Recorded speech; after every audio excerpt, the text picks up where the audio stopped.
곰 잡아먹는 괴수의 정체. 1981년 영국 동부의 해크니 마쉬스의 한 숲속에서 4명의 어린 소년들이 놀고 있었습니다. 그런데 저게 뭐야? 아니 왜 놀랬어요? 아이들의 증언에 따르면 거대한 몸집을 하고 온몸은 털로 뒤덮여 있고 기괴한 울음소리를 내며 나타났는데 한 번도 본 적 없는 기괴한 짐승이었다고 합니다. 그런데 아이들의 목격담이 퍼지자 사람들이 저마다 공포에 떨며 한 말이 해크니 괴수가 드디어 모습을 드러냈다. 해크닉에서 들어본 것 같은데. 들어봤어요? 약간 옛날 바야바 같은 애들 아니에요? 오. 들어본 것 같아요. 저는 처음 들어봐요. 아, 그래요? 네. 자, 어쨌든 이 해크니 괴수, 사실 오래전부터 해크니 지역에서는 괴담이 하나 있었습니다. 깊은 습지에 정체불명의 괴수가 살고 있으며 이 괴담을 더 공포스럽게 만든 건 실제로 1년 전인 1980년에 습지 인근의 강에서 곰 2마리의 사체가 발견됐는데 충격적이게도 머리는 없고 피부가 벗겨진 아주 끔찍한 상태였다고 합니다. 그래서 지역 주민들 사이에서는 해크니 괴수의 짓이라는 소문이 더 퍼졌고 마을을 더 공포의 도가니로 몰아넣었던 거죠. 사실 곰이면은 최강자 아닙니까? 그렇죠. 근데 뭐 속절없이 당한 모습이 나왔으니까 이거는 괴수밖에 없다라고 판단할 수밖에 없는 거죠. 아니 뭐 당한 걸 떠나서 목이 날아갈 정도면 그러니까. 곰을 제압했다는 얘기거든 완전. 완전 제압했죠. 예. 소년들이 습지에서 괴수를 목격한 이후에 50여 명의 경찰들 그리고 헬기까지 동원돼 해당 지역을 샅샅이 수색합니다. 하지만 그 어떤 것도 발견하지 못해서 결국 사건은 미궁으로 빠졌죠. 야, 이게 뭐 진짜 괴수가 있는 건가요? 아니면 뭐 대체 뭐죠? 뭐 단서가 없나? 대학생이던 헬렌 머레이가 우연히 숲에서 찍은 이 사진. 이게 뭐야? 털은 많네 진짜. 야, 이게 뒷모습인가? 이게 도대체 구분이 안 되네. 어떤 모습인지 아니면 뭐 신체 일부인지. 이 사진이 공개된 뒤 해크니의 괴수 재출몰. 과연 정체는 이라며 당시 영국 신문의 일면에까지 보도가 됐고요. 야 신부님은 꽤 신빙성 있는 거네 이거. 그렇죠. 나 인정을 한 거죠. 저 그냥 막 사진의 설이 진위를. 아니고. 네. 그런데 그렇게 해크니의 괴수의 정체가 세상에 드러나려 할 때 한 가족들이 해명에 나섰는데요. 사진 속 짐승은 해크니의 괴수가 아니라 우리 집 윌로우예요.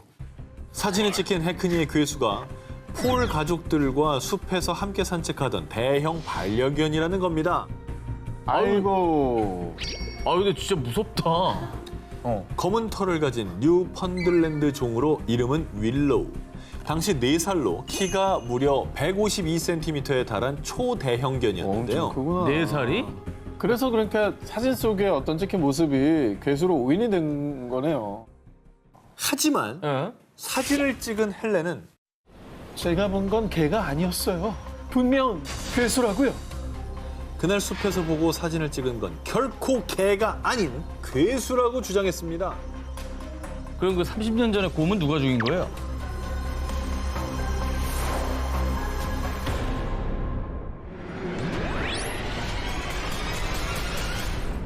브라질 남부 히우 그란지도 술주에 있는 한 마을, 칸디도 고도이. 이 마을에 들어서면요, 이런 문구를 볼 수가 있습니다. 칸디도 고도이, 쌍둥이의 땅. 쌍둥이의 땅은 뭐예요? 무슨 뜻이죠 이게? 자, 쌍둥이의 땅. 말 그대로 쌍둥이가 많은 마을입니다. 그런 마을이 따로 있습니까? 야, 그거 신기하네요. 신기하죠? 네. 독일계 이민자들이 모여 사는 농촌 마을인데요. 칸디도 고도이에서는요. 1959년부터 2014년까지 태어난 아이 중 무려 35%가 쌍둥이. 마을 주민 약 6,600명 중 700명이 쌍둥이라는 진기록을 갖고 있습니다. 와 이게 진짜라고? 그러니까 쌍둥이들이 이주해서 모인 게 아니고 네. 그 마을에 쌍둥이가 이렇게 많다는 겁니다. 원래 쌍둥이가 일반적으로 뭐 2%인가 3%인가 그렇지 않아요? 그렇죠. 확률이 낮죠. 야, 그런데 이 마을에 유독 쌍둥이가 많이 태어난 이유가 뭐라고 합니까? 그게 정말 미스터리입니다. 수많은 과학자들이 마을 사람들 대상으로 DNA 검사 등 다양한 연구를 진행했지만 칸디도 고도이 마을에서 유독 쌍둥이 출산율이 높은 이유는 명확하게 밝혀지지 않고 있습니다. 그래서 떠도는 썰로는 마을 사람들이 마시는 물에 특정 성분이 있다, 핵에너지의 영향이다 등 근거 없는 추측들만이 무성했습니다. 심지어 외계인의 짓이다라는 얘기까지 나왔습니다. 사실 우리 상식으로는 해결이 안 된다고 하니까 외계인이 한 거 아니냐고 생각하는 거죠. 그렇죠. 그런데 말입니다. 여러 추측들 중에서 사람들이 가장 신빙성 있게 생각한 주장이 하나 있었으니 이 마을이 쌍둥이 마을이 된 배경에는 악명 높은 나치 친위대 장교 요제프 맹겔레가 있다라는 주장이었습니다. 제2차 세계대전 중 아우슈비츠 강제 수용소에서 내과 의사로 일하며 유대인들을 상대로 끔찍한 인체 실험을 자행해 일명 죽음의 천사로 불리던 맹겔레. 우수한 혈통에 완벽한 인종을 만들도록 해. 생전의 맹겔레는 히틀러로부터 나치 독일을 위한 완벽한 인종을 만들라는 임무를 받고 히틀러가 규정한 금발의 푸른 눈을 가진 순수 독일 혈통 아리아인 출산을 장려하는 레벤스보른 프로젝트를 성공시키기 위해서 혈안이 돼 있었다고 합니다. 그래서 유전학적으로 쌍둥이 출산 방법을 연구했던 맹겔레가 나치 독일이 패망한 뒤 칸디도 고도이 마을 사람들 대상으로 쌍둥이 실험을 이어갔다고 주장했던 것이죠. 아니 브라질에 숨어 살았으니까 그런 주장이 나올 만한데 그렇죠. 야 이게 나치의 악행은 진짜 상상을 초월했으니까 정말 그랬을 수도 있겠다 싶은 거예요. 하지만 관련 학자들의 연구에 따르면 맹겔레가 이 마을에 도착하기 전 이미 칸디도 고도이 마을의 쌍둥이 출산율이 높았다라고 하면서 논란은 좀 수그러들었다고 합니다. 야, 이러면 도대체 그 원인이 뭘지가 너무 궁금하거든요. 자, 수많은 추측들만 난무하는 가운데 여전히 물음표로 남아있는 쌍둥이 마을의 미스터리. 이곳에 얽힌 비밀은 대체 무엇일까요?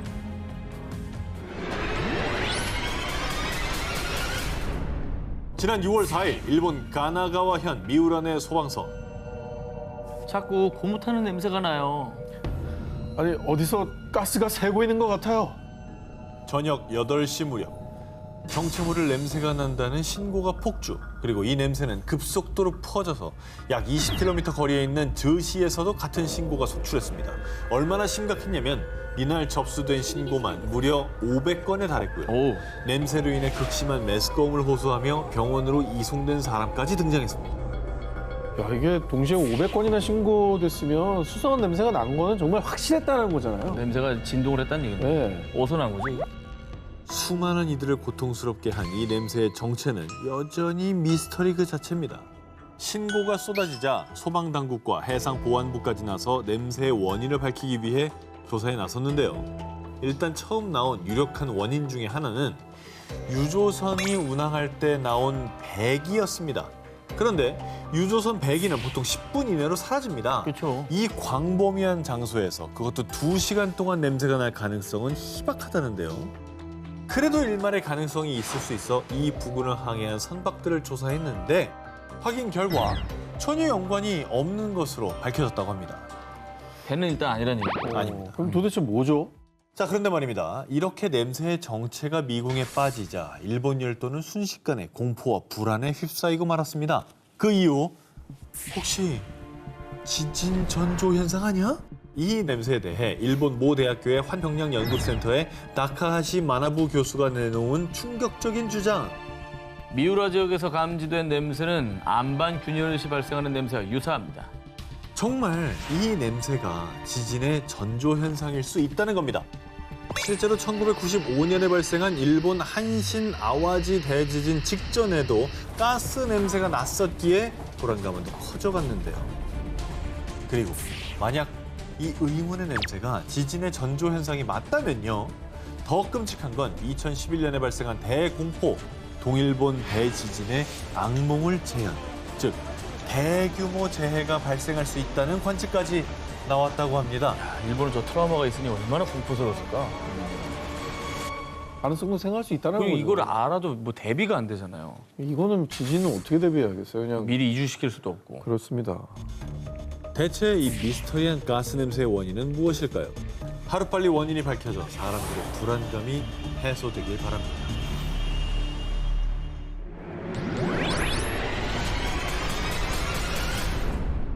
(20억 년의) 역사를 간직한 세계 최대 불가사의한 땅 그랜드 캐니언. 길이만 무려 약 450km, 와, 깊이는 약 1.6km. 정말 압도적인 협곡의 웅장함에 누구나 넋을 잃게 만드는데요. 저긴 정말 꼭 한번 가보고 싶어요. 자, 이곳은요, 약 4,000년 전부터 뿌리를 내리고 살아온 인디언들의 혼이 담긴 고향으로요.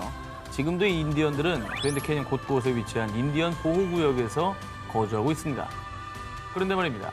그랜드 캐니언의 이 인디언 보호구역보다 더 비밀스럽게 통제되고 있는 곳이 있고 그곳에서 무언가를 은폐하고 있다고 합니다. 그 미스테리를 한번 파헤쳐 보겠습니다. 그랜드 캐니언에 거주하는 인디언 부족인 호피족들 사이에서는 먼 옛날 우리의 조상들은 그랜드 캐니언 지하 세계에 살았다 라는 전설이 전해져 내려오고 있는데요. 그런데 놀랍게도 실제로 이 지하 세계가 존재한다고 합니다. 어머나. 1909년 아리조나주 지역신문 아리조나 가제트의 보도에 따르면요. 그랜드 캐니언에 숨어있던 지하 도시가 발견됐다는 기사가 실렸습니다. 당시 탐험가 킨케이드가 광물을 찾기 위해 보트를 타고 콜로라도 강을 탐험하던 중 아니, 이런 곳에 웬 동굴이 있지? 출입 통제 구역에서 우연히 수상한 동굴 입구를 발견했는데요. 동굴 입구는 그랜드 캐니언 표면에서 무려 약 450m 아래에 위치해 있었고요. 동굴 입구에서부터 약 1.6km의 길이에 통로를 쭉 들어가 봤더니 수백 개의 방으로 이루어진 엄청난 규모의 지하 도시가 있었다고 합니다. 천연 동굴이 아니라 누군가가 인위적으로 만든 것으로 추정되는 것이죠. 그 안에 사람이 살았던 흔적도 좀 발견이 됐습니까? 탐험가 킹케이드에 따르면 지하 도시 곳곳에서 구리와 금으로 만든 화병, 컵, 도자기 그리고 다양한 씨앗들이 저장된 곡물 저장고도 발견됐다고 합니다. 지하 도시의 벽과 돌판 그리고 항아리 등에서 미스테리한 상형 문자까지 발견됐다고 합니다. 게다가 지하 도시의 수많은 방들 중 유독 커다란 방인 지하실에서 진흙과 나무 껍질 천으로 감싸져 있는 미라들도 발견됐다고 합니다. 그런데 미스테리한 점은 미라의 키가 무려 2.7m에 달했다고 합니다. 먼 옛날 지하 도시에 우리와 좀 다른 종류의 존재들이 거주를 했던 건가 싶기도 하고요. 어허. 거인국 같은 거. 그렇죠. 예. 미스테리한 점은 이뿐만이 아닙니다. 탐험가 킹케이드에 따르면 동굴 입구에서 약 30m 정도 떨어진 곳에 위치한 십자형 홀에서 초대형 조각상을 발견했는데 그런데 그 조각상이 앉아있는 모습과 양손에 연꽃이나 백합을 든 형태가 마치 부처상과 매우 흡사했다고 합니다. 야. 그런데 정말 수상한 것은 아리조나 가제트의 보도 이후 그랜드 캐니언의 지하도시 출입이 금지됐다고 합니다. 음모론자로 유명한 존 로즈에 따르면 지하도시 앞에 군인이 지키고 있어 현재는 접근조차 불가능하다고 합니다. 신비로운 전설을 품은 그랜드 캐니언의 지하도시. 이곳은 왜 갑자기 접근 금지 구역이 된 걸까요? 대체 어떤 미스터리가 은폐되고 있는 걸까요? 이번엔 전 세계 고고학자들이 깜짝 놀라다 못해 아주 광분했던 미스터리입니다. 이게 얼핏 보면 약간 만리장성 같은데요. 이렇게 길게 그렇죠? 그렇죠. 성곽 같은 거를 만들어놨네요. 만년 전에 만들어진 건축물 발견. 이 미지의 돌 건축물은 2009년 고고학자 로버트 메이슨이 시리아의 수도 다마스커스에서 약 80km 떨어진 곳에서 발견한 것입니다. 약 4,500년 전 빈틈없이 정교한 기술로 건축해 세계의 미스테리라 불리는 고대 이집트의 피라미드보다 훨씬 이전인 만년 전에 만들어진 것으로 추정돼 밝혀지지 않은 또 다른 고대 문명을 시사했던 것이죠. 그리고요, 이 돌 건축물 인근에 있는 유일한 건물, 현재 수도승이 머물고 있는 마르무사 수도원이 있는데요. 와. 자, 이 수도원은요, 4세기 말에서 5세기 초에 건축물 작업을 시작했을 것으로 추정된다고 합니다. 고고학자 메이슨 연구팀이 수도원과 돌 건축물의 암석 조각들을 비교 분석한 결과 미지의 돌 건축물이 훨씬 더 오래전에 만들어진 것으로 추정된다고 합니다. 그러니까 우리가 이때까지 상식으로 알고 있는 게 전부가 아닌 거예요. 그렇죠. 모르는 세상이 너무 많습니다. 그리고 특히 이 미스테리한 돌 건축물에서 거대한 돌을 둥글게 줄지어 배치한 환상 열석과 석기 조각들도 발견이 됐는데 이건 최대 만년 전 신석기 시대에 만들어진 유적으로 추정된다고 합니다. 근데 이 정도면은 정말 역사적으로는 큰 발견이네. 그래서 전 세계 언론은 미스테리한 환상 열석이 또다시 발견됐기 때문에 시리아의 스톤헨지라며 대대적으로 보도했는데요. 안타깝게도 하지만 현재 시리아는 내전으로 인해 더 이상의 조사가 어려운 실정이라고 합니다. 그래서 건축 시기만 10,000년 전으로 추정될 뿐 누가 왜 이 돌 건축물을 만들었는지는 여전히 미스터리로만 남아있다고 합니다.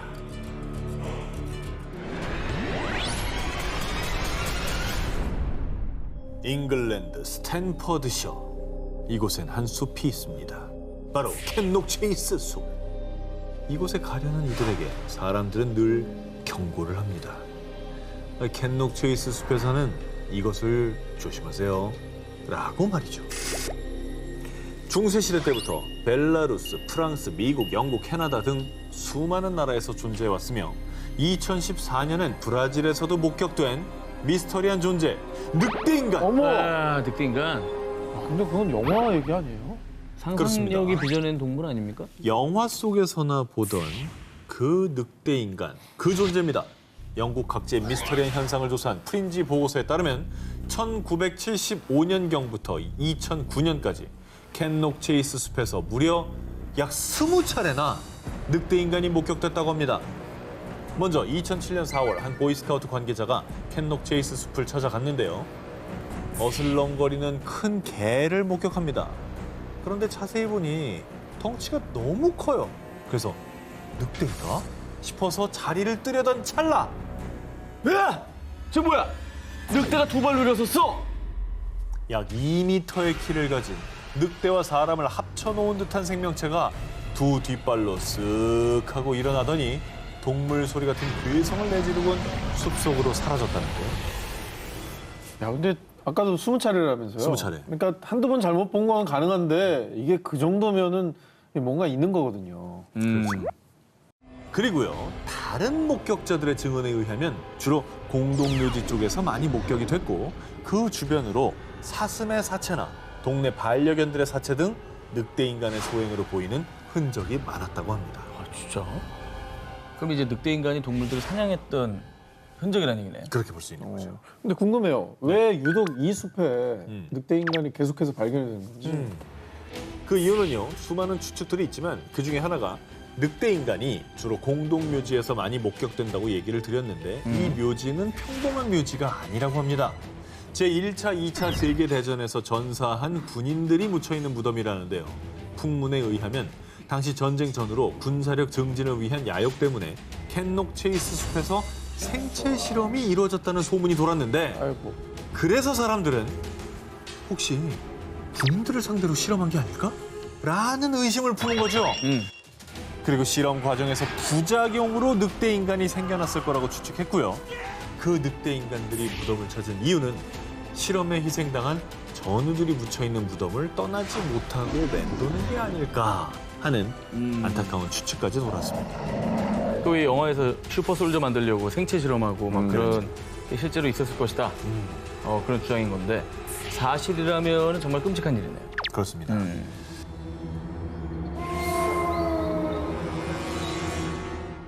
러시아 미스터리한 라디오 방송. 1970년대 러시아 포바로보 지역에서 있었던 일입니다.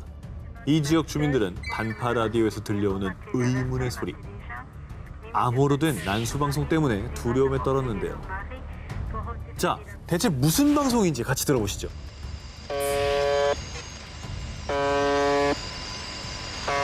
모르스 보온가? 저게 어제도 나오고 오늘도 나오고 내일도 나오는 거예요. 계속? 매일? 계속 실수한 매일 저렇게만 나왔다고요? 자, 라디오에서 끊임없이 들려오는 의문의 버저음. 이 소리는 1분에 약 25번씩 24시간 내내 송출됩니다. 하지만 대체 누가 어디서 왜 이 버저음을 송출하는 것인지 그 정체가 밝혀지지 않았고요. 그렇게 의문의 난수 방송은 계속됐습니다. 그런데 난수 방송이 시작된 지 약 27년 뒤인 1997년 12월 24일 난수 방송에서 처음으로 낯선 남성의 목소리가 들립니다. 어머! 방송을 잘 들어보면요, 남자는 우베베 76이라고 하더니 러시아어로 의문의 메시지를 나열합니다. 이 메시지가 계속되자 사람들은 무슨 전쟁이라도 일어나려나? 그래. 대체 이게 무슨 소리야? 라며 불안에 떨었는데요. 일단 나열된 걸 보니까 뭐 약간 암호 같아 보이기도 하고. 정말 그 어떤 미스터리도 풀리지 않는 상황. 그런데 2014년에 한 가지 주장이 나왔습니다. 러시아 서부군구사령부의 전략명령송신소와 관련이 있다는 겁니다. 참고로 이 전략명령송신소는 러시아 서부군구사령부의 메시지를 하급 부대로 전파하는 중개소 역할을 하는 방송국인데요. 군대 암호 맞네요. 그렇네. 맞잖아. 그렇죠. 이곳과 관련이 있다고 한 이유는 네. 이 송신소의 코드 네임이 우지배 76이라고 합니다. 난수 방송에서 들린 우베베 76과 흡사하죠. 그러네요. 야, 이게 뭐죠? 정말로 약간 관련이 있는 건가요? 2010년에 러시아군의 편제 개편으로 이 포바로버 지역에 위치한 송신소가 폐쇄됐는데 이때 밀리터리 애호가가 폐쇄된 송신소를 탐방하다가 버려진 기밀 문서를 보고 코드네임을 밝혀낸 건데 딱 거기까지죠. 어떤 연관성이 더 밝혀진 게 없었다고 합니다. 그런데 아직도 말입니다. 여기서 풀리지 않은 미스터리. 분명 포바로버의 송신소는 2010년에 폐쇄됐는데 문제의 난수 방송은 지금까지도 계속 들린다고 합니다. 폐쇄가 됐다며. 뭐야? 월칸? Алло, тебя не слышу. Да я не знаю, что только что. Я вас вижу куда. А кто там сегодня? 아니 송신소가 폐쇄됐는데 어떻게 소리가 들려요? 2014년 2월 12일에 송출된 이 방송에서는 벌컨, 즉 화산이라는 새로운 코드네임이 들렸는데요. 일각에서는 이 화산이라는 단어가 러시아 서부군구 소속인 중앙통제센터를 지칭하는 코드네임으로 추측했습니다. 하지만 방송 목적, 방송 유출 경위 등이 명확하게 밝혀진 것은 없다고 합니다.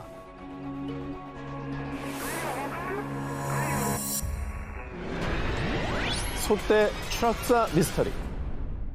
알프스 대자연의 걸작, 거대한 융프라우의 절경과 작은 집들이 조화를 이룬 마을 라우터브루넨. 그런데 평화롭기만 할 것 같은 이 마을에서 2009년 주민들을 경악하게 만든 사건이 발생했습니다. 아니, 이게 대체 무슨 일이야? 대체 왜 소들이... 자, 주민들이 충격에 빠진 이유, 바로 절벽 밑으로 소 10여 마리가 추락해 숨진 상태로 발견됐기 때문입니다. 저 팩트네. 우리가 외계인 특집할 때 그 소떼가 의문사했던 거 했잖아요. 했죠? 근데 이 소들 역시요, 외부의 공격으로 상처를 입은 흔적이 없었지만 네. 미스터리한 것은 10여 마리의 소가 모두 추락사했다라는 점입니다. 그러니까. 그래, 떼쥐어서 뛰었네. 자, 아무튼 그럴 가능성도 드문 게요, 동물학자들에 따르면 산에서 자란 대부분의 소들은 본능적으로 위험을 인지하기 때문에 소들이 절벽인지 모르고 떨어졌을 가능성이 희박하다고 하고요. 일각에선 혹시 소도 뭐 스트레스를 받아서 자살을 할 수 있지 않을까 이런 의문까지 제기가 됐는데 소가 스스로 목숨을 끊는 경우는 없다고 합니다. 그러면 소들은 도대체 왜 절벽에서 떨어진 거예요? 누가 밀었나? 이게 이제 설명이 어려운 것이 문제입니다. 소가 힘이 세잖아요. 그렇죠. 그러니까 보통 소 한 마리가 힘을 주고 버티면 사람 3, 4시 동원이 돼 겨우 끌고 갈 수 있는데, 근데 10여 마리를 끌고 가서 억지로 절벽 밑으로 밀었다라는 게 이게 말이 안 되는 겁니다. 동시에. 말이 안 되지.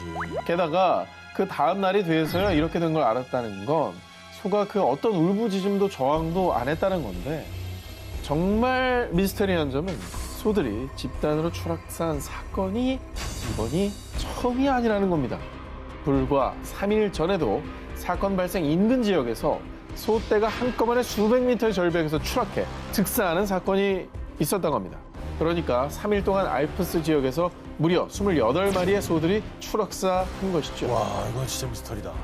자, 한편 사건이 발생하던 무렵 이 지역에 거센 폭풍우가 내려서요, 언론에서는 혹시 뇌우로 인해 소들이 겁을 먹은 건 아닐까라며 당시 기상악화를 한 요인으로 추측했지만요, 모르겠다. 그것 또한 소 추락사 사건과의 직접적인 연관성을 찾지 못했다고 합니다. 그 어떤 실마리도 잡아내지 못한 미스터리. 대체 그날 밤 소들에게 무슨 일이 일어났던 걸까요? 한 교회에서 찍힌 미스터리 사진. 1976년 2월 영국.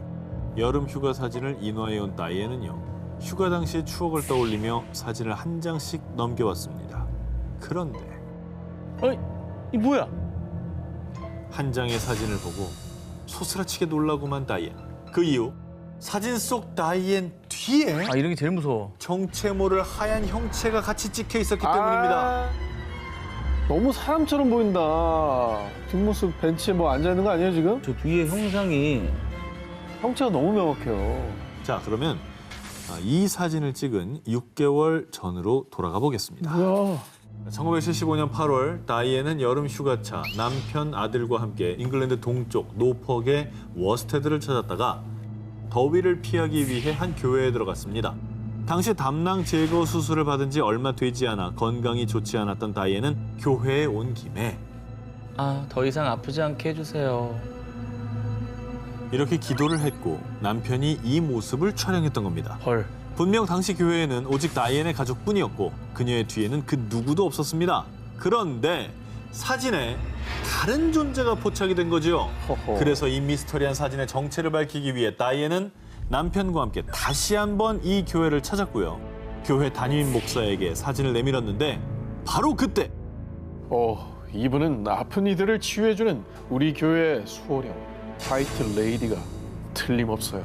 진짜? 자, 이게 무슨 소리냐? 이 교회 목사의 말에 따르면 사진 속 하얀 형체의 정체는 일명 화이트 레이디로요. 19세기 초 처음 목격됐을 때 흰옷을 입고 있어 화이트 레이디로 불리게 됐고 이 유령이 교회에 온 아픈 사람들에게 다가가 치유를 해준다는 겁니다. 고마운 존재네요, 무서운 존재. 그러니까 완전 약간 좋은. 병을 고쳐주는 착한 천사 같은 분 아닙니까? 그렇죠. 그런데 화이트 레이디가 정말 전설대로 아픈 다이앤의 기도도 들어준 걸까요? 실제로 휴가를 다녀온 뒤 다이앤은 금방 건강을 회복했다고 합니다. 과연 사진 속 하얀 형체는 병을 치유해주는 천사였을까요?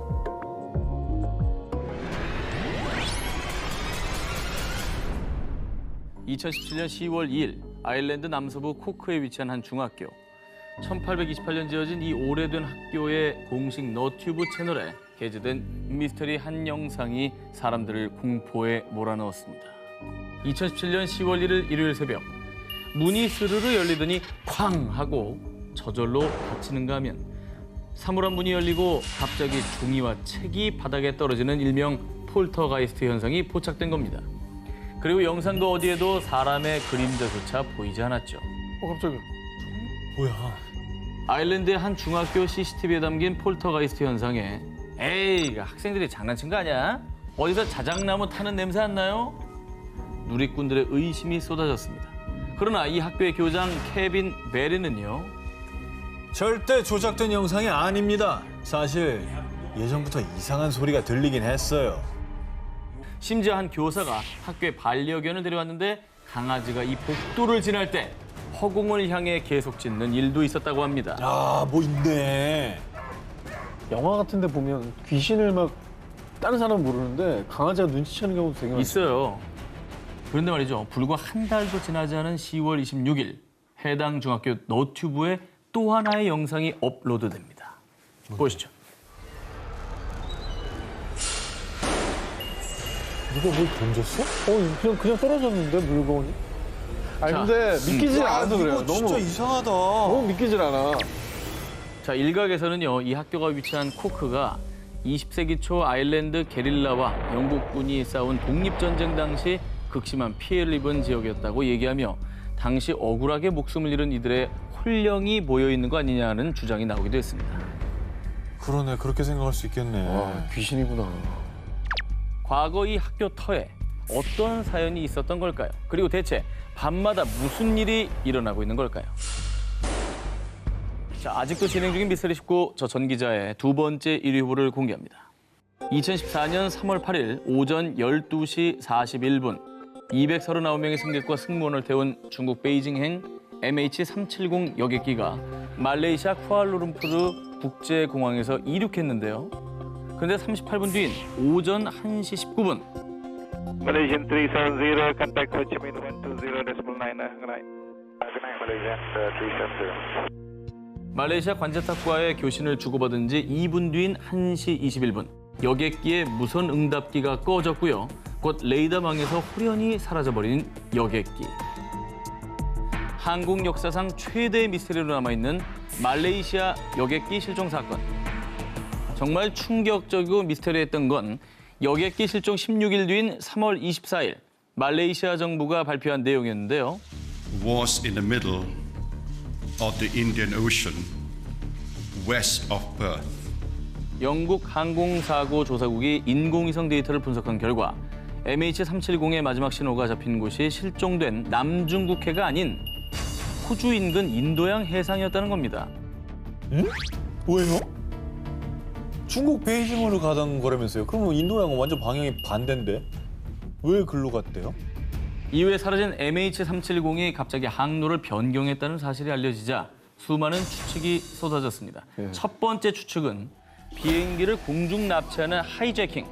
실종 당시 탑승객 중 2사람이 분실된 여권을 사용했던 것으로 드러났는데요. 그래서 이 두 테러범이 기장을 협박해서 무선응답기를 끈 뒤 항로를 변경했다는 주장이 제기된 겁니다. 그러나 조사 결과 이 두 사람은 테러 조직과 연계성이 없는 단순 미립국자일 가능성이 높다고 밝혀졌습니다. 또 하이제킹이라면 테러범들의 요구가 있었을 텐데 그 어떤 요구도 없었기 때문에 이 추측은 무리가 있었던 것이죠. 두 번째 추측입니다. 기장의 자살 비행이었다.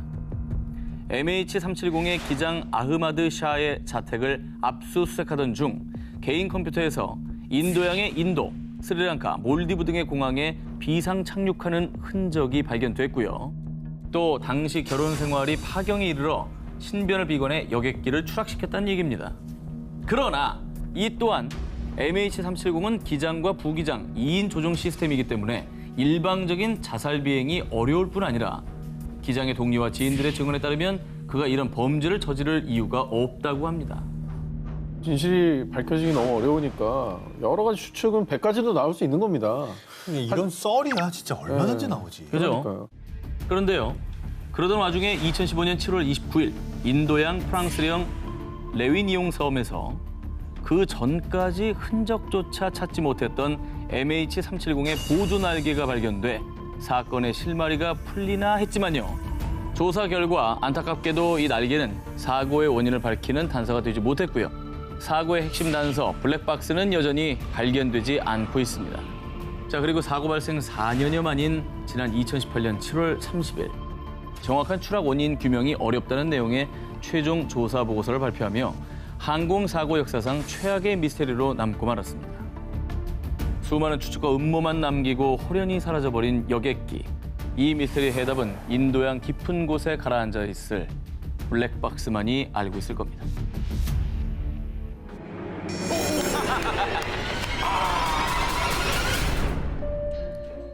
지난 2017년 브라질의 미셰우 테메르 대통령은요, 갑작스러운 건강 악화로 스위스 다보스에서 열릴 세계 경제 포럼 참석까지도 불투명한 상태로요, 중요한 공식 일정을 모두 잇따라 취소했고요.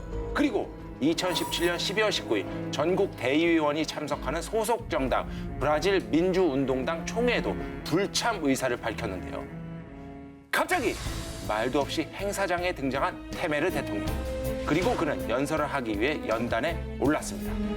그런데 그때 불쑥 나타난 정체불명의 한 남성. 뭐야? 뭐야? 뭔가 이렇게 나뭇가지로 막 이렇게 막 하네. 아니 근데 저렇게 하는데 왜 가만히 있죠? 아, 좋은 건 줄 알고 그랬나 보죠. 연단에 갑자기 툭 튀어나온 이 남자는 종교인 우제다로요. 그가 갑자기 이런 돌발 행동을 한 이유가 있습니다. 테메르 대통령은 지금 부두교의 저주를 받았어요. 이 저주를 풀지 않으면 목숨이 위태로워져요. 자, 그렇다면 누가 대통령에게 이런 저주를 걸었나? 우제다의 말에 따르면요, 브라질 민주운동당과 함께 대표 정당으로 꼽히는 노동자당에서 저주를 내렸으며, 우제다는 대통령궁에서 부두교에서 쓰는 저주 인형을 발견하기도 했다고 밝혔습니다.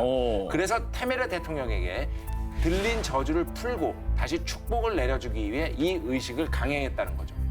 근데 정말 대통령이 몰랐던 건가요? 그 경호원들이 가만히 있었다는 게 좀 이해가 안 가요. 그런데 이게 사진을 보면 우제다가 손님 명찰을 하고 있는데요. 그러네. 네. 그리고 이 사건 이후 한 인터뷰에서요, 자신은 영부인과 여당의 초대를 받았다고 얘기했는데요. 근데 하지만 대통령 측은 자신들은 전혀 모르는 일이라고 밝혔습니다. 야, 뭐야. 자, 그런데 정말 놀라운 일이 있습니다. 당시 네. 저주를 푸는 의식을 한 뒤에 테메르 대통령은 건강을 회복했다며 아침 산책을 즐기는 모습까지 포착이 됐고요. 어머. 건강 때문에 모두 취소했던 세계 공식 일정까지 참석을 했다고 합니다. 미국 저주받은 호수 러니어 호. 미국인들의 여름을 책임지는 휴양지 조지아주 북쪽에 러니어 호수가 있습니다. 지난 2012년 7월 미국의 최정상 R&B 아티스트 어셔는 가족과 함께 오붓한 휴가를 보내기 위해서 이곳을 찾았는데요. 그 의붓 아들인 카일 글로버가 호수에서 튜브를 타고 수영을 한창 즐기던 그때 카일 조심해! 카일 조심해! 자, 이렇게 어셔가 손쓸 틈도 없이 지나가던 제트스키가 카일의 머리를 쳤고요. 어머. 결국 열흘 후인 2012년 7월 22일에 사망하고 말았습니다. 또 2015년 1월 5일 조지아주 뷰포드에 사는 건장한 청년 켈리 내쉬는 새벽 4시쯤에 갑자기 잠에서 깼는데요. 아, 나 감기가 너무 심한데 지금 병원에 좀 가봐야 되겠어. 자, 하지만 여자친구는 내일 같이 가자라고 그를 설득했는데요. 그런데 아침에 일어나 보니 그는 없었습니다. 그런데 한 달 후인 2월 8일 러니어 호수에서 낚시를 하던 한 남자가 남자친구 켈리를 찾았습니다. 하지만 이미 싸늘한 시신이 되어버린 그. 왜? 게다가 사라진 그날 밤 입고 있던 파자마 모습 그대로였다고. 어머. 자, 이렇게 안타까운 사고와 미스터리한 일들이 빈번하게 발생하는 러니어 호수. 60년 동안 사고, 익사, 자살 등 목숨을 잃은 사람은 무려 675명. 어머. 아니, 뭐 이유가 뭐예요? 우리 오늘 저주하고 있잖아요. 여기도 무슨 저주가 있는 거예요, 그럼? 자, 일단 러니아 호수는요, 1956년경 뷰포드 댐을 만들면서 생긴 인공 호수입니다. 뷰포드 댐 건설로 인해 수천 개의 묘지가 파헤쳐졌고, 무서워. 때문에 아직도 호수 밑바닥에는 신원불명의 사체가 묻혀져 있다고 하는데요. 눈귀신 같다. 그래서 호수에는 영혼들의 저주가 아닐까라는 섬뜩한 소문들이 무성하다고 합니다.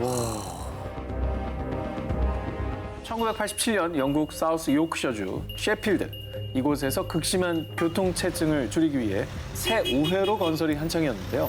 그런데 어느 날 밤 경찰 딕과 존은 인부들이 모두 떠난 공사 현장을 순찰 중이었습니다. 경위님. 밤이라 그런지 왠지 좀 으스스하지 않습니까? 으스스는 무슨? 앞이나 봐라. 어? 저 앞에 사람 있잖냐? 진짜네. 아니, 애들이 왜 이 시간에? 자, 두 경찰이 본 여러 명의 아이들. 그런데 정말 놀랍게도 두 사람이 경찰차에서 내리자마자 아이들이 감쪽같이 사라졌다. 아유. 게다가 더 무서운 건 진흙투성이었던 바닥에 발자국조차 남아있지 않았던 겁니다. 이 도로는요, 2년 뒤인 1989년 스톡브리지 우회로라는 이름으로 완공이 됐습니다. 그때부터 하나 둘 의문의 사고들이 일어나기 시작했습니다. 그런데 사고 운전자들의 공통점, 도로 위에서 아이들 혹은 수도승을 봤다는 거였습니다. 자, 그때부터 이곳은 유령 출몰 도로로 소문이 퍼졌는데요. 그런데 정말 충격적인 사건이 밝혀졌습니다. 과거 약 100여 년 전 스톡브리지의 터는 놀랍게도 수도원이었다고 합니다. 와. 근거가 있네. 게다가 한 지형 전문가의 말에 따르면 1800년경 스톡브리지 우회로 근처에 탄광이 있었는데 어린아이들이 이곳에서 일하다 광산 사고로 꼼짝없이 생매장되는 일까지 있었다고 합니다. 근거가 있는 얘기 듣네. 뭔가 한 맺힌 영혼들이 이제 그죠? 그 현실계를 아직까지도 떠도는 뭐 그런 거잖아요. 아이들 수도승 다 연관된 얘기. 그런데 더 소름 돋는 게 너튜버인 한 유령 사냥꾼이 실제로 이곳에서 유령을 만났다면서 증거 영상을 올렸습니다. 게라웃이라고 그랬는데. 나가라. 대화를 시도하려고 할 때 왼쪽 왼쪽 어깨 못 지나갔다. 뭐야, 진짜. 못 지나갔네. 현재는 영국에서 귀신이 가장 많이 출몰하는 곳으로 불리게 된 스톡브리지 우회로. 이곳에서 일어나는 사고는 정말 억울하게 죽은 원원들의 저주 때문일까요? 앉으면 죽는다. 버스비 의자의 저주. 영국 노스 요크셔주에 위치한 서스크 마을. 이 마을에 피바다를 부른 한 의자가 있다는데요. 바로 저 의자입니다. 저 의자입니다.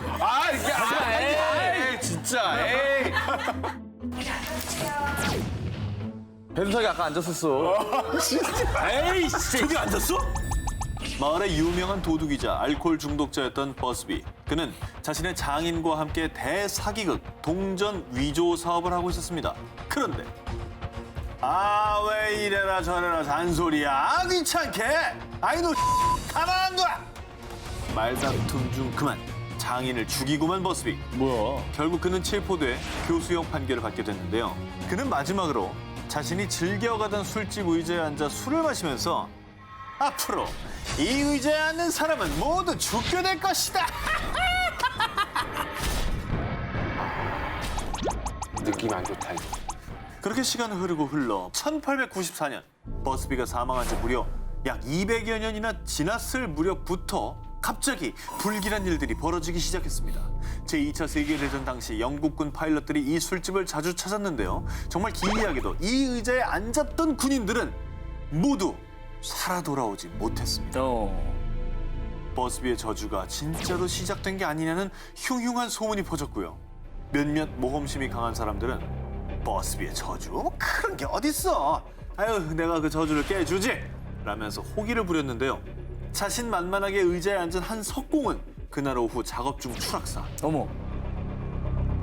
정말 이 죽음들이 저주 때문인지 아니면 단순한 사고인지 확인할 수는 없습니다. 하지만 술집 주인은 1978년 이 의자를 지역 박물관으로 옮겼습니다.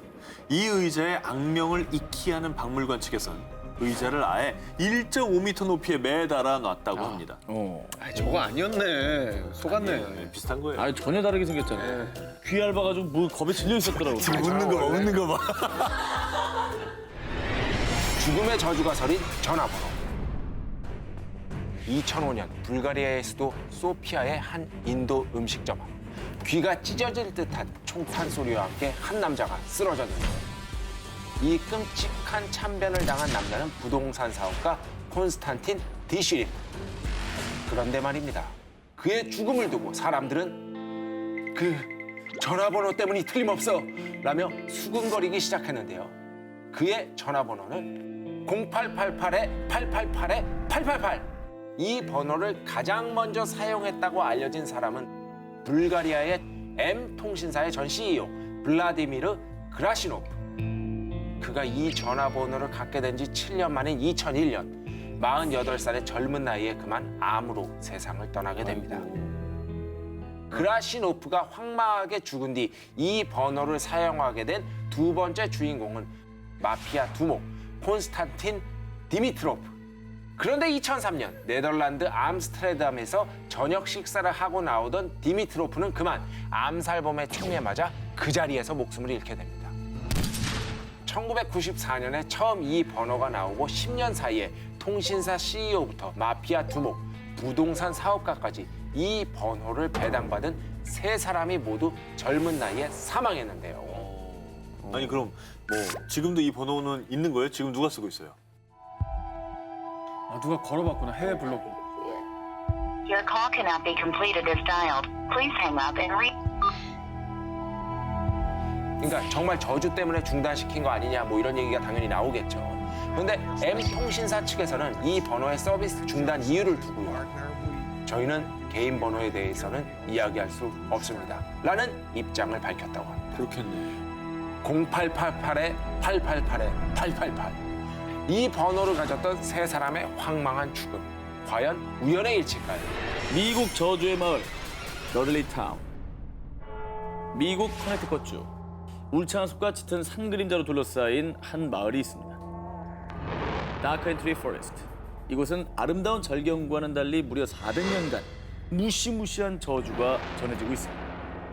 1940년 깊은 밤 자동차로 여행 중이던 한 연인이 잠시 이 마을에서 쉬었다 가기로 했는데요. 자기야, 방금 저거 봤어? 뭐야 저거?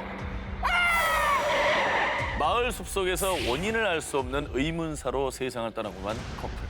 그런데 이들을 시작으로 이곳을 찾은 방문객들이 다치거나 심지어는 사망 사고까지. 그런데 말입니다. 계속해서 이 마을에서 기현상이 벌어지자 초현상 연구가 에드 워렌이 주민들의 요청으로 마을을 찾았습니다. 그런데 한참 동안 마을을 살펴보던 그의 충격적인 한마디. 이 유령들은 더들리 가문 사람들이 틀림없습니다. 더들리 가문은 뭐예요? 뭐 하는 사람들인데요? 어떤 집안이에요? 사실 이 마을의 다른 이름은 더들리 타운. 헨리 8세가 통치하던 16세기 영국 왕의 아들이 사망하자 호시탐탐 권력을 누리고 있던 존 더들리 공작은 왕위를 빼앗으려는 계획을 세우고 있었습니다.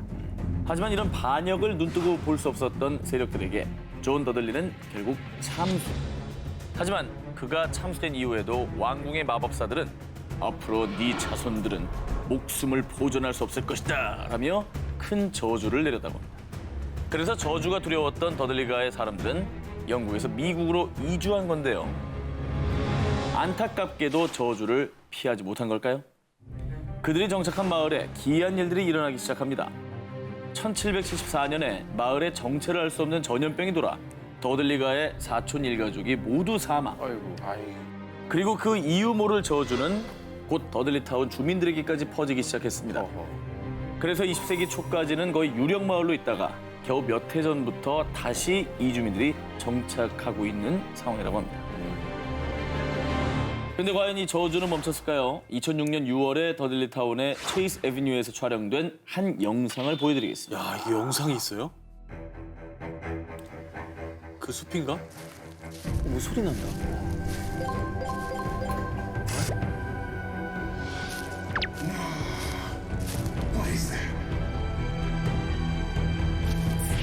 우와! 자, 그 뒤에 이 영상은 법의학 심리학연구소에 제출이 됐는데요. 전문가들도 설명할 수가 없는 현상이다라고 결론 내렸다고 합니다. 자, 그리고 지금까지도 이 더들리타운 근처를 방문한 이들은 저마다 두통을 호소하고 정체 모를 그림자를 발견하는 등 오싹한 경험을 했다는 경험담이 이어지고 있습니다. 정말 이 모든 게 400년간 이어져 내려온 저주 때문일까요? 한테!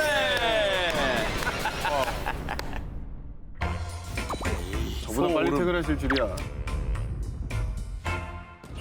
호주에 있는 울룰루 카타추타 국립공원. 언젠가부터 이곳에 의문의 소포들이 하나둘씩 도착했는데요. 이 소포의 정체는 돌멩이 하나와 미안하다는 메시지. 돌이랑 아임 소리를 왜 보내요? 누가 함께 아임 소리? 사연이 있습니다. 호주의 정중앙에 위치한 울룰루 카타추타 국립공원에는 단일 암석으로는 세상에서 가장 큰 울룰루가 있는데요. 호주에서 가장 유명한 관광 명소 중 한 곳이지만요. 오랫동안 이 지역을 지키는 호주 원주민 아난그족에게만큼은 아주 신성한 장소 그 자체로요. 관광객들에게 울룰루 정상에 오르는 것과 사진 촬영을 자제해달라고 부탁해왔습니다. 그러나 관광객들은 그들의 당부를 무시하고 인증샷을 마구 남겼고요. 또 방문 기념으로 슬쩍 울룰루에 있는 돌멩이를 챙기기도 했습니다. 워낙 유명한 그럼 다 없어지지 않습니까? 저러면 안 되죠. 그런데 말입니다. 여행 뒤에 갑자기 안 좋은 일이 생긴 사람들은 불현듯 이 돌을 가지고 온 뒤로 자꾸 나쁜 일이 생기는 것 같아 라며 불길한 생각에 휩싸였고요. 결국 다시 울룰루 카타추타 국립공원으로 돌과 함께 미안하다는 메시지를 보내는 거라고 합니다. 일종의 뭐 저주 같은 게 있는 거라고 볼 수 있겠네요, 이 돌에. 정확히 밝혀진 설도 저주도 없습니다.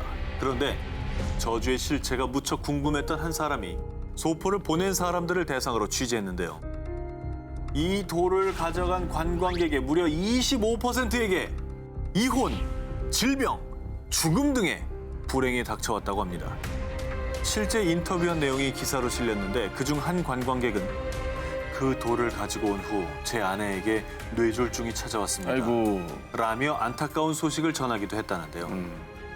이게 뭐 울룰루의 저주든 아니든 중요하지 않습니다. 사실 뭐 만지고 가지고 훼손하는 건 이건 있어서는 안 될 일이겠죠. 저 자리에 있어야 아름다운 겁니다. 정말. 그렇습니다. 참고로 울룰루는 2019년 10월 26일부터 등반이 금지될 예정이라고 합니다.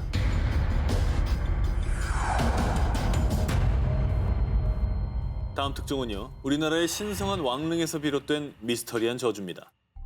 1971년 7월 5일 충청남도 공주에 있는 송산리 고분군 6호분의 배수로 작업을 하던 한 인부의 삽에 뭔가 단단한 물체가 부딪힙니다. 이것이 바로 세상을 들썩이게 만든 무령왕릉의 등장. 짜잔. 예. 도굴되지 않은 상태로 발견된 그렇지. 왕릉이었죠. 저희 가봤습니다. 네.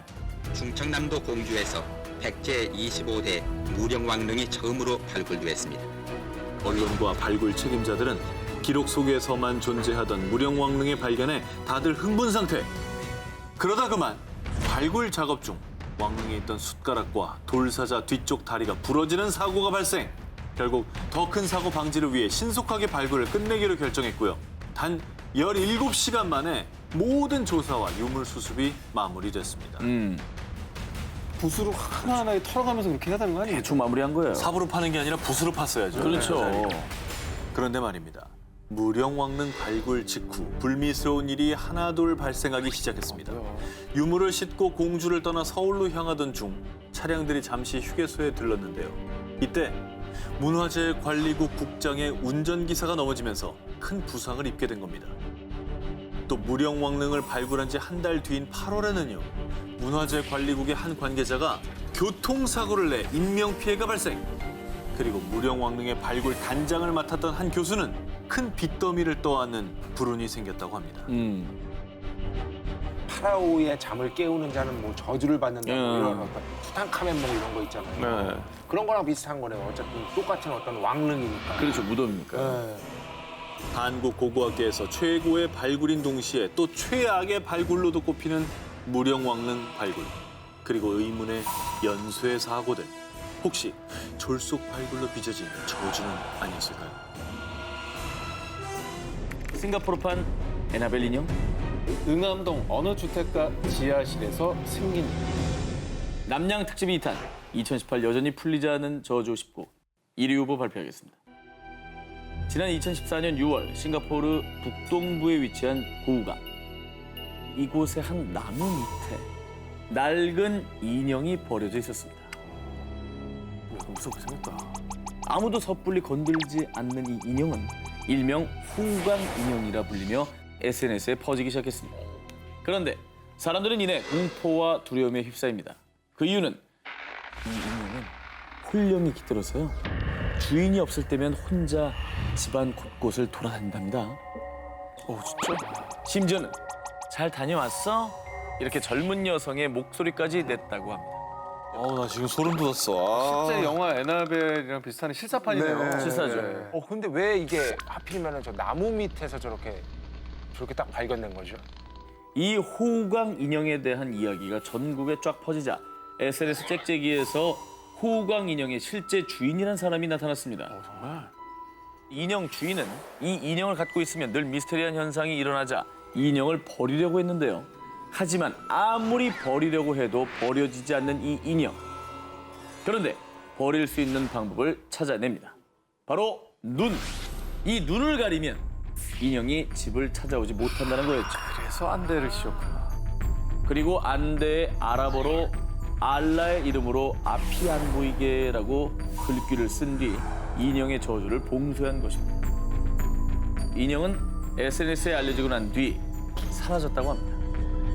그런데 한 10대 소년이 인형의 안대를 벗기고 사진을 찍어갔다는 목격담이 들리고 있습니다.